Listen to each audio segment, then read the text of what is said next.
के कौन तरीका ना जान बतैलू हो। छोड़ के हमके ससुरा में शौख से गैलू हो।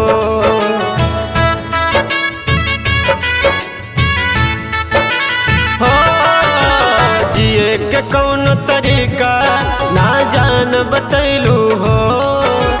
छोड़ के हमके ससुरा में शौख से गैलू हो। सपना दिखा के अपना बना के गैलू मुहवा मोर।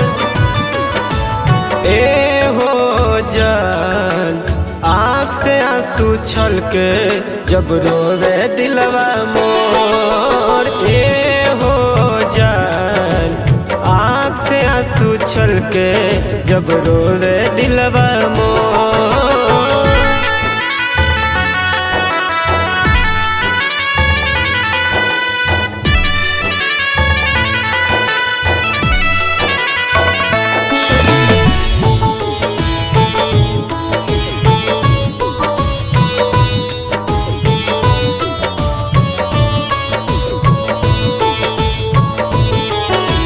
घुट घुट के जीना मुझे अच्छा ना लगे।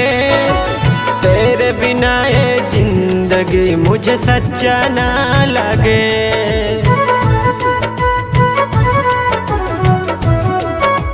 हो घुट घुट के जीना मुझे अच्छा ना लगे। तेरे बिना ये जिंदगी मुझे सच्चा ना लगे। अखिया निहारे नदिया किनारे अब ना हो खेसोर।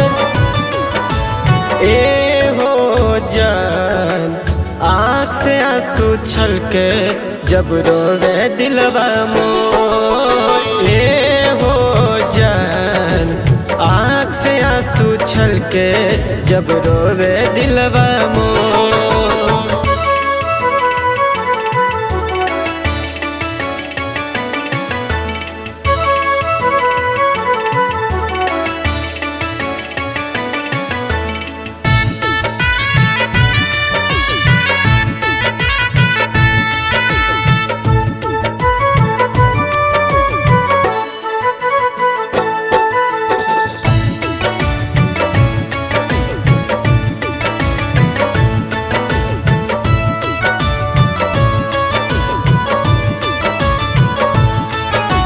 काढ़ कर जवा कैसे हम तोहें दिखाई हो। कैसे जिया ताने हम कैसे बताई हो।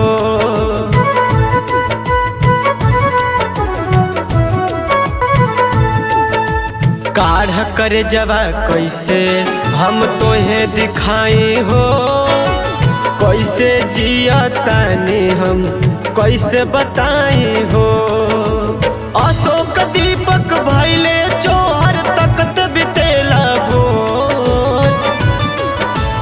ए हो जान आँख से आंसू छलके जब रोवे दिलवा मोर। ए हो जान आँख से आंसू छलके जब रोवे दिलवा